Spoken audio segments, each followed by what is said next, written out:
All right, so we got the window motor and regulator out of the Wagoneer. We're just working on the 87 out there. And now you can see with it out of the vehicle, you can see where it broke off the flex track. It broke off right at the top, of course, which is, like I said, pretty common on these full-size Jeeps. So I'm going to show you how to take this flex track off so we can replace it.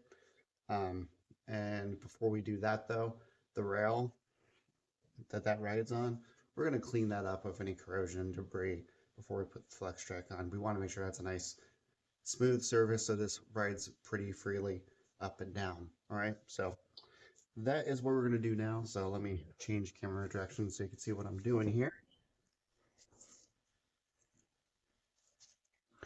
All right, so here's the window motor and the regulator.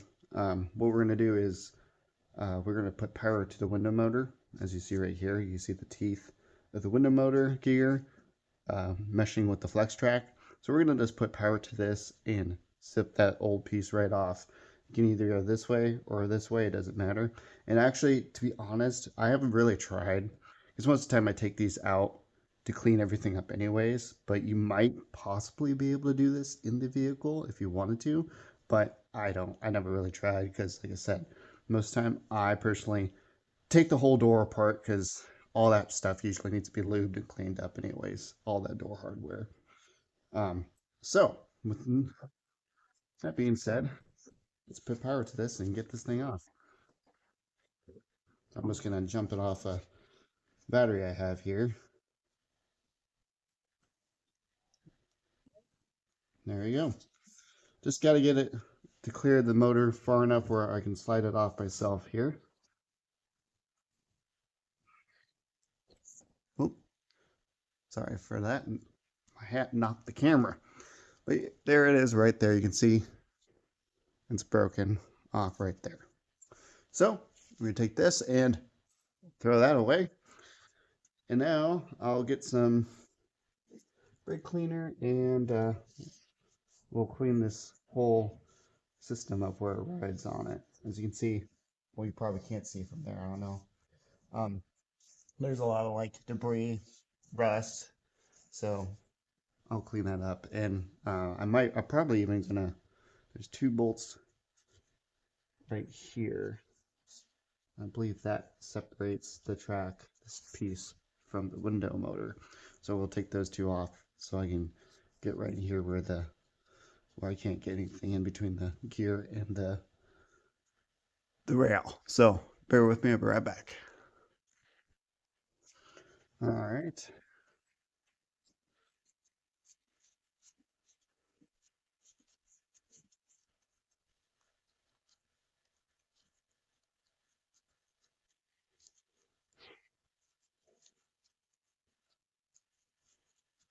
Come on. Yeah.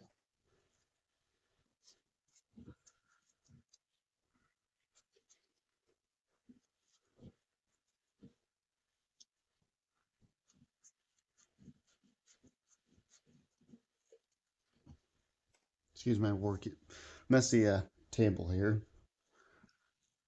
Now that separates the track, or excuse me, the rail from the window and bracket, and you can see maybe see if I can bring this in here. Focus, focus, focus, focus, focus. Come on, come on. Sorry, my camera. I'm using my phone, of course, so. Well, you can kind of see my camera doesn't want to focus very well on my phone. But you can kind of see the rust here, and I can tell you right here, it's very, very rigid. So another reason why we're taking this off to clean up. Um, and before you take this off, of course, make sure, or when you, well, never mind. There's only one way to put it back on. So, all right, let me get some. Actually, I think I got some Scotch Brite right here. Actually, I'm gonna use some steel.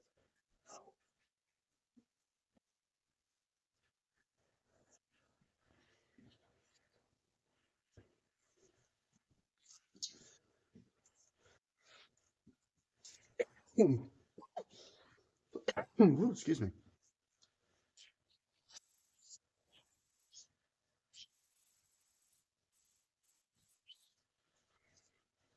All right.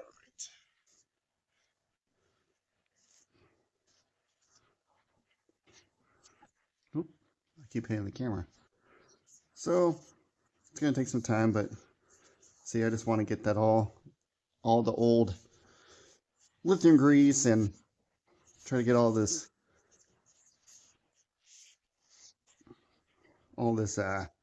rust and whatnot off the track because we want it to be nice and smooth like that when I go to reassemble this. So bear with me. You don't even watch me do this. I'm gonna clean this up. I'll be right back. All right, so take a little bit of elbow grease. I always do it by hand. I don't really use paddle tools for this, but you can see it's all nice and shiny and clean.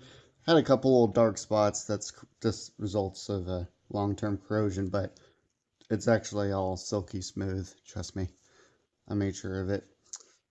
So now that we got that all taken care of, we can put this back on, which went just like so. Now remember, you don't really have to worry about this side of it. It's mostly this side of it where the flex track rides on. And in theory, I'm sure you can slide the track on now if you wanted to, before you put this back on. And you don't have to put power to the actual motor, but I'm just used to doing it this way, so teach their own.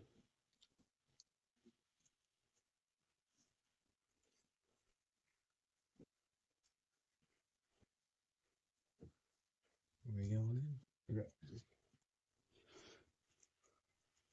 I don't usually work with gloves too much, but decided to try to keep my hands clean since I gotta go do stuff right after this and didn't feel like scrubbing my hands. Plus, you know, that white lithium grease, the old stuff just gets everywhere. But anyways, I digress. Just me ranting right now.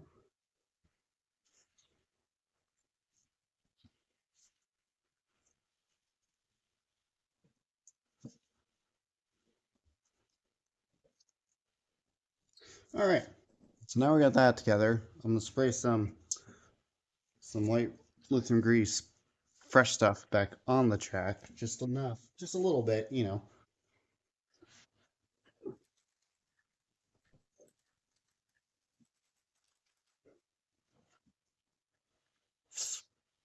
That's gonna go everywhere.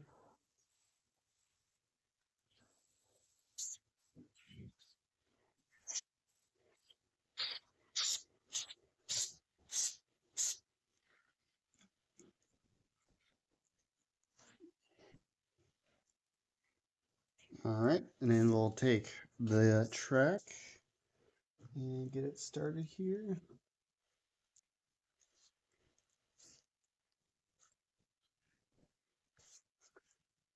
Come on. I will say, I've noticed sometimes it takes a little bit to get the new flex track to get started. It's almost like when they manufacture these new tracks, there's like little plastic or like extra plastic buildup that sometimes it's kind of like you gotta just give it a little bit of a oomph to get it started. Actually, you can kind of see like that one right there has a little extra plastic on it. So you just gotta get a little more oomph to it to get it to obey. There you go. Kind of break off that excess plastic on there. But don't go Hulk. All right. So now we got it down here to the actual motor gear, like you see. Now I'm going to take power to it. Oh, safety first. Should tie my shoelace. Apparently my shoelace came undone. So tripped into the Chevy. Don't want to do that. Although I'm pretty sure the Chevy would break me. I want to break the Chevy. Sorry about that. All right. So now, just got to do it the right way.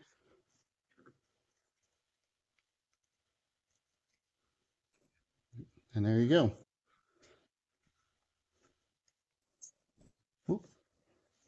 not drop it off the table. There you go. Now it's on.